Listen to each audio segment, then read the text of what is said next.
For decades, we have judged telecommunications by two numbers: bandwidth and latency. 4G brought video streaming to our pockets.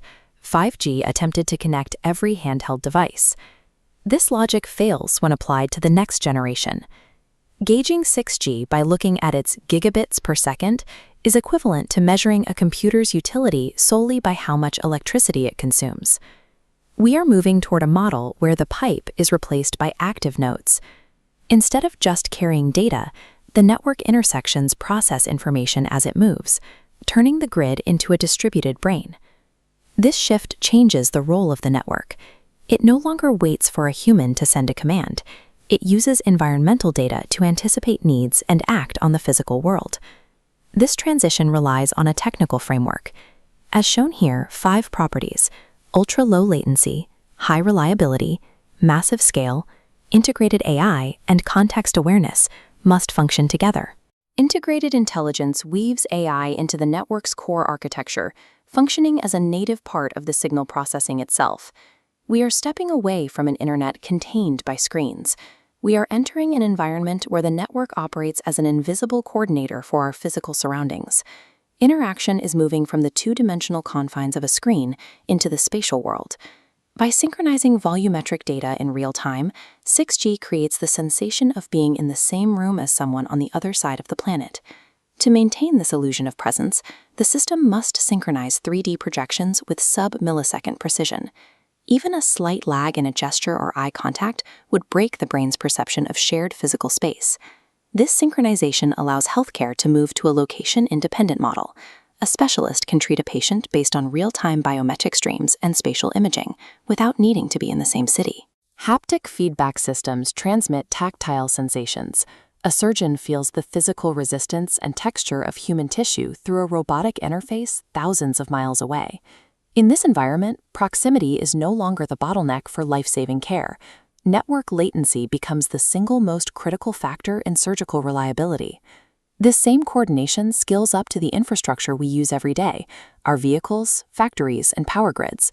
Standard autonomous vehicles rely on their own sensors to navigate. Under a vehicle-to-everything model, every car shares its speed, direction, and braking status with the road and the vehicles around it. This creates a traffic grid that functions as a single coordinated unit. It detects a hazard around a blind corner and begins adjusting the speed of every approaching vehicle before any driver could perceive the danger. In manufacturing, this allows for self-evolving production. Production lines no longer follow fixed scripts.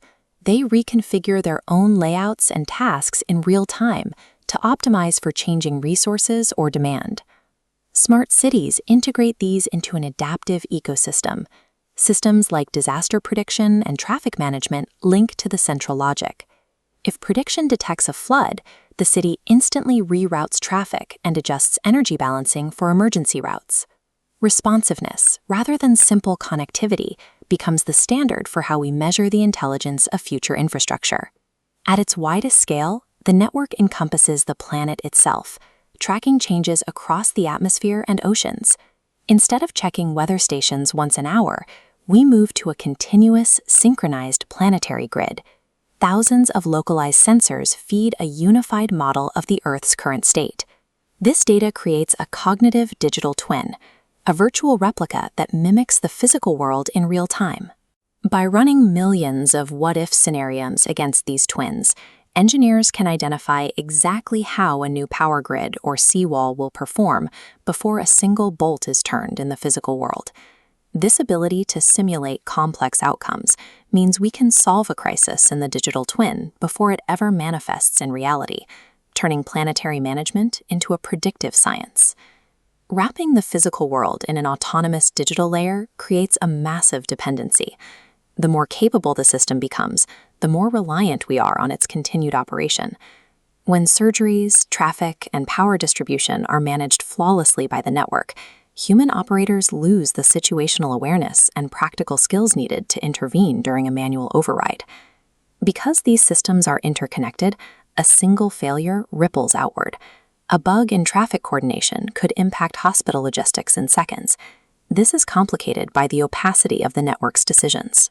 When AI is baked into the routing architecture, the reasoning behind a specific infrastructure change becomes difficult to audit or challenge. The digital and physical worlds are fusing.